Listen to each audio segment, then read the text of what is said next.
continue d'examiner l'histoire de Jésus telle que rapportée dans l'évangile de Luc.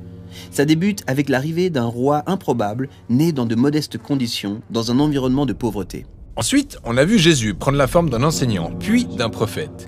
Il a parcouru tout Israël en invitant les gens à adopter un mode de vie radical où les ennemis deviennent des amis, les pauvres sont pris en charge et les gens sont pardonnés pour leurs fautes. Il est allé de ville en ville, invitant les gens à le suivre et à vivre selon le règne inversé de Dieu. Et il a accompli aussi beaucoup de signes et de prodiges. Nombreux sont les Israélites qui ont commencé à espérer qu'il sauverait Israël des Romains et établirait un nouveau royaume de paix et de justice. Bref, qu'il instaurerait le royaume de Dieu. Et les chefs religieux de l'époque espéraient eux aussi la venue du royaume de Dieu, sauf qu'ils percevaient le message de Jésus comme une menace. Oui, ils espéraient gagner en puissance et en prestige quand tout serait accompli. Mais Jésus a dit que le royaume de Dieu appartient aux pauvres, aux exclus, et que le véritable pouvoir réside dans le fait de servir les autres par amour. Ce conflit a pris de l'ampleur quand Jésus, alors qu'il se trouvait à Jérusalem, a interrompu les sacrifices du temple et a traité les chefs religieux de bandes de rebelles. Ils ont donc arrêté Jésus et l'ont accusé auprès des autorités romaines d'être un roi rebelle. Il leur a été livré pour être exécuté alors qu'il était innocent. Ensuite, il a été emmené hors de la ville et mis à mort sur la base de fausses accusations. Ce qui nous amène à la dernière section de l'évangile selon Luc. Un chef religieux nommé Joseph, qui était contre l'exécution de Jésus, a demandé qu'on lui remette son corps pour qu'il puisse l'ensevelir dans une tombe à proximité. Quelques jours plus tard, des femmes qui avaient suivi Jésus se sont rendues sur sa tombe, qu'elles ont trouvée ouverte et vide. Et là, elles ont rencontré ces personnages mystérieux qui leur ont dit que Jésus était revenu d'entre les morts.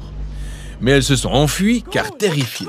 Et personne n'a cru ce qu'elles disaient. Enfin, c'est impossible qu'il soit en vie. Tout le monde a été témoin de sa mort. On se retrouve ensuite, hors de la ville, avec 2 disciples de Jésus en train de quitter Jérusalem, à destination d'une autre ville appelée Emmaüs. Ils étaient tristes et confus suite à tout ce qui s'était passé. C'est alors que Jésus apparaît, marchant à côté d'eux. Mais les disciples ne se rendent pas compte que c'est lui. Ouais, c'est bizarre. Pourquoi ne pouvaient-ils pas le reconnaître ? En effet, cette partie est aussi étrange qu'elle est lourde de sens pour Luc. Leurs yeux n'arrivent pas à distinguer Jésus pour une raison qu'on ignore. Alors Jésus leur demande « De quoi parlez-vous, les gars ?» Et ils commencent à lui parler de Jésus, un puissant prophète qui devait sauver Israël conformément à leur espoir. Mais au lieu de ça, il a été exécuté. Certaines femmes racontent qu'il est en vie, ce qui est totalement absurde. C'en est trop pour nous, alors on rentre à la maison. Donc Jésus leur explique qu'en fait, les récents événements sont l'accomplissement que les Écritures juives avaient toujours mentionné. Israël avait besoin d'un roi qui souffrirait et mourrait comme un rebelle à la place des véritables rebelles, mais qu'il serait justifié par sa résurrection et pourrait ainsi transmettre la véritable vie à ceux qui accepteraient de la recevoir. Malgré tout, ils ne comprennent toujours pas et restent toujours aussi confus. Ils finissent par se retrouver ensuite autour d'un repas avec Jésus. Ce dernier prend le pain, le bénit, le rompt et leur en donne exactement comme il l'avait fait lors du dernier repas. C'est la représentation de son corps brisé et de sa mort sur la croix. Et c'est seulement quand ils mangent le pain rompu que leurs yeux s'ouvrent et qu'ils peuvent reconnaître Jésus. Mais là, Jésus disparaît et cette partie s'achève.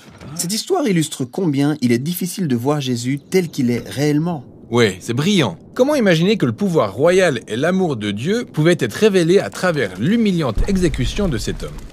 Comment un homme humble pourrait-il devenir le roi du monde par le biais de sa faiblesse et du sacrifice de sa personne ? C'est difficile à percevoir. Et c'est exactement ça le message de l'évangile de Luc. Il faut qu'une transformation de l'imagination s'opère pour être capable de voir et saisir la réalité du royaume inversé de Jésus. L'évangile de Luc se termine sur une scène qui montre Jésus et tous ses disciples réunis autour d'un autre repas, où tout le monde était curieux de voir son corps ressuscité. En clair, c'est toujours un humain, mais il est aussi bien plus. Oui, il est passé à travers la mort et en est ressorti avec une autre nature. À présent, il marche et parle avec le statut de la nouvelle création.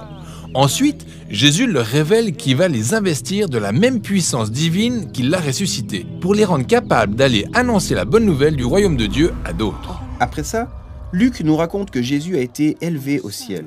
Plutôt cool comme conclusion. Mais pourquoi disparaître vers le ciel ? L'Ancien Testament mentionne que le trône de Dieu se trouve dans les cieux. Ils sont au-dessus de tout. C'est donc pour Luc une manière de montrer que Jésus a été couronné comme le roi divin établi sur le monde entier. Ses disciples restent à Jérusalem en continuant d'adorer Dieu et Jésus en attendant cette nouvelle puissance. Et c'est là que cet évangile s'achève. Par la suite, Luc raconte comment ils reçoivent cette puissance et répandent la bonne nouvelle à travers le monde. Et c'est tout le sujet du second volume, le livre des Actes.